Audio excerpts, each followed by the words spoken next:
Right now, as you read this, you're moving through space at 67,000 miles per hour. But that's not the remarkable part. The remarkable part is that 550 kilometers above your head, 7,600 machines the size of dining tables are screaming through the void at 17,000 miles per hour. An invisible web determining how every human connects to the rest of humanity. If you could see radio waves, the night sky would be on fire. Brilliant beams of data crisscrossing overhead like a cosmic spider's web, each strand carrying millions of conversations, videos, military commands, and desperate messages from war zones. Now imagine if two men, just two, held the keys to this entire celestial network. That's not science fiction. That's Tuesday, October 8th, 2025. In the time it took you to hear that sentence, Elon Musk's satellites traveled 140 miles.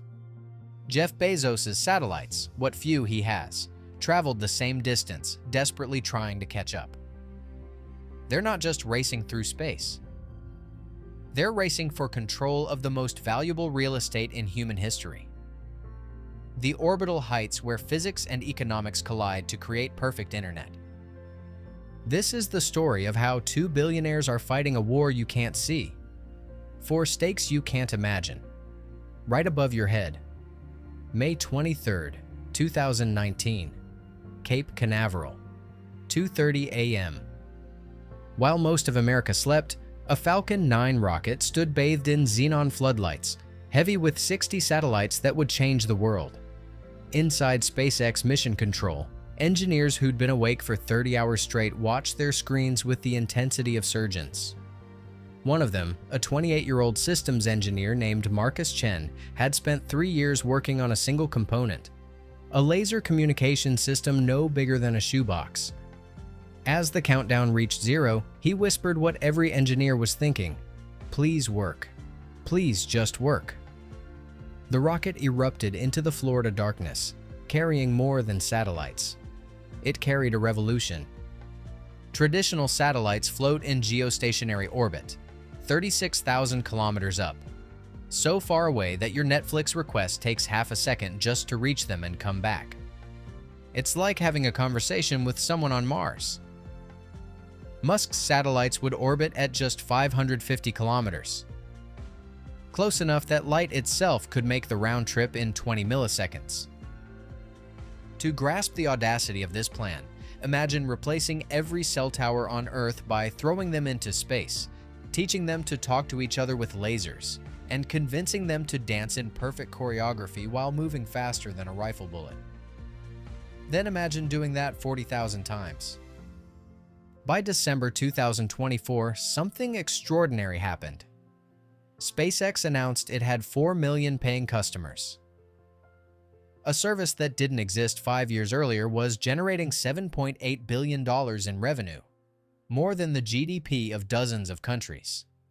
Every 90 minutes, as these satellites completed another orbit, SpaceX earned $1.3 million.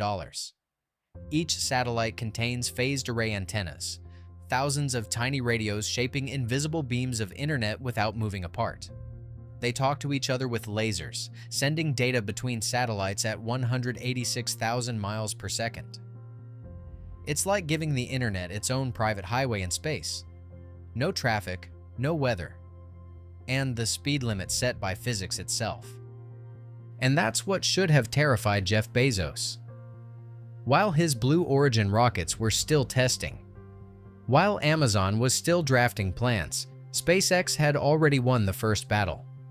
They'd turned space into a printing press for money. April 2019. Amazon's secretive Lab 126, Sunnyvale, California. Jeff Bezos stood before a wall-sized screen showing Earth wrapped in red dots, SpaceX satellites. Each dot represented Musk getting further ahead. Bezos, who built his fortune on being everywhere before competitors knew there was a race, was behind. His response was Project Kuiper, named after the ring of icy bodies beyond Neptune, a message that Amazon intended to go further than anyone else.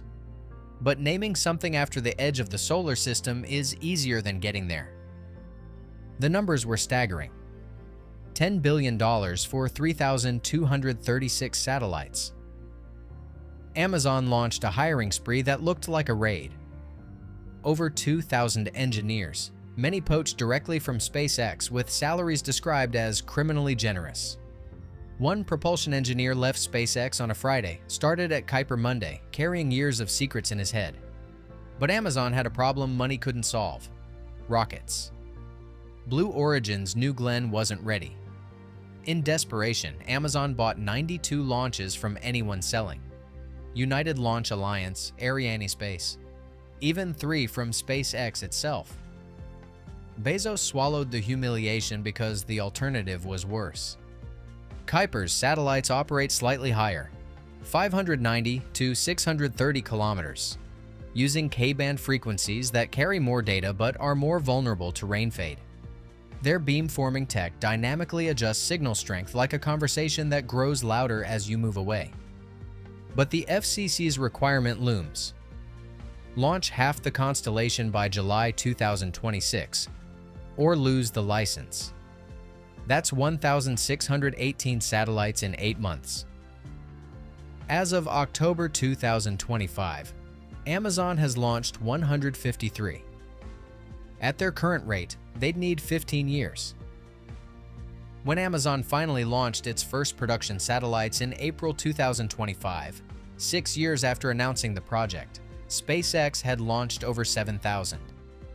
It's like showing up to a gold rush after the other guy already owns the mountain. Welcome to the most lopsided arms race in history. Inside SpaceX's Redmond facility, satellites roll off the line every 4 hours. 6 a day, 180 a month. It's Henry Ford's assembly line for space. Workers in clean suits attach solar panels with the efficiency of pit crews. Each satellite costs roughly $250,000 to build, less than a Lamborghini, and can earn millions. SpaceX completed its 251st Starlink mission in April 2025. China, Russia, and Europe combined have launched fewer in 5 years. SpaceX does it for one project. Here's the killer advantage. When SpaceX launches Starlink, they're paying themselves. The cost, maybe $15 million per launch. Amazon pays $60 to $150 million. It's like racing where your opponent owns the road and charges you tolls. The next generation changes everything. Starlink's Gen 2 satellites weigh 1.25 tons each, 5 times heavier but 10 times more capable. They're designed for Starship, SpaceX's monster rocket that can carry 400 satellites at once. A flying building, deploying satellites like a dealer spreading cards across the cosmic table. One Starship launch could deploy more satellites than most nations have ever launched. Meanwhile, Amazon satellites are engineering masterpieces that might be arriving too late. They're Ferraris competing against Ford Model Ts, except the Model Ts are everywhere and they work. Orbital mechanics make this winner-take-all. There are only so many prime orbital slots. Every SpaceX launch claims a piece of space Amazon can't use. It's cosmic monopoly. Musk already owns Boardwalk, Park Place, and most of the board. February 26, 2022. Kyiv, Ukraine. Vice Prime Minister Mikhailo Fedorov tweeted, "At Elon Musk, while you try to colonize Mars, Russia tries to occupy Ukraine. We ask you to provide Starlink stations." 10 hours later, Musk replied, "Starlink service is now active in Ukraine." Within days, thousands of pizza box-sized terminals arrived. Ukrainian soldiers whose communications were jammed or destroyed suddenly had unjammable internet from space. Tank commanders could video call HQ. Drone operators streamed targeting data in real time. Civilians in bombed cities told their families they were alive. One soldier, call sign Phoenix, recalled, "We'd been cut off for 3 days. Then this box arrives. 20 minutes later, we're watching YouTube videos on how to disable Russian tanks. The Russians could bomb our cities, but they couldn't bomb our internet." The Pentagon took notice. By June 2023, the Department of Defense was funding Starshield, Starlink's militarized twin. each satellite a floating fortress, with encryption, sensors, and private networks for specific military units. Traditional defense contractors panicked. Lockheed and Boeing built $500 million satellites. SpaceX was beating them with units cheaper than a fighter jet's helmet. Amazon's counter was AWS, America's classified cloud. CIA, NSA, FBI. They already trust Amazon with their secrets. Kuiper's future satellites will link directly to AWS GovCloud, forming a space-to-server pipeline no one else can match. But the real shock is geopolitical. Nations are waking up to find their sovereignty orbiting above them, controlled by American billionaires. When India needs rural internet, they must choose Musk or Bezos. When Brazil wants to connect the Amazon rainforest, they need Amazon the company. The power isn't just economic, it's existential. Whoever controls satellite internet controls global communication in wars, disasters, and revolutions. SpaceX could, in theory, cut off entire countries. They won't. But the fact that they could is power beyond most governments. The numbers tell the story. Starlink revenue: $1.4 billion. In 2022. $4.2 billion. In 2022, 2023. $7.8 billion. In 2024, projected $11.8 billion. In 2025. Every dollar funds more satellites, which bring more users, which fund more launches. It's the same flywheel that made Amazon unstoppable, except this one's in orbit. By September 2025, Starlink had 8.5 million subscribers. 80% are recurring. $520 million per month flowing in like clockwork. Every satellite strengthens the network. Every customer cements the moat. Every launch makes the next cheaper. It's optimization at escape velocity. SpaceX already dominates aviation and maritime internet. 450 airlines, 300 cruise ships, 75,000 marine vessels. Installation costs alone ensure loyalty. Amazon plans beta tests for late 2025, if everything goes perfectly. Full service won't arrive until 2029. By then, SpaceX's decade lead will be untouchable. The question isn't whether Amazon can build satellites. It's whether there will be a market left. When every ship, plane, and village already runs on Starlink, what's left to sell? We're the same, just later. Won't win hearts or wallets. Let's zoom out. 2 men out of 8 billion are building a cage of satellites around our planet. By 2030, there will be more satellites in orbit than televisions in 1950. Every email, every call, every I love you from a war zone, all will pass through machines owned by one of 2 people. This isn't about internet speed anymore. It's about who controls humanity's nervous system. When Ukrainian soldiers needed communications, they didn't call the Pentagon. They tweeted at a billionaire. When airlines needed internet over oceans, when researchers in Antarctica needed to phone home, they turned to the same source, a constellation owned by one man. The asymmetry is staggering. SpaceX controls 65% of all active satellites, 7,600 in orbit. Amazon has 153. By the time you finish this sentence, SpaceX will have built another. By tomorrow, they'll have launched 20 more. It's not a race anymore. It's a coronation happening at 17,000 miles per hour.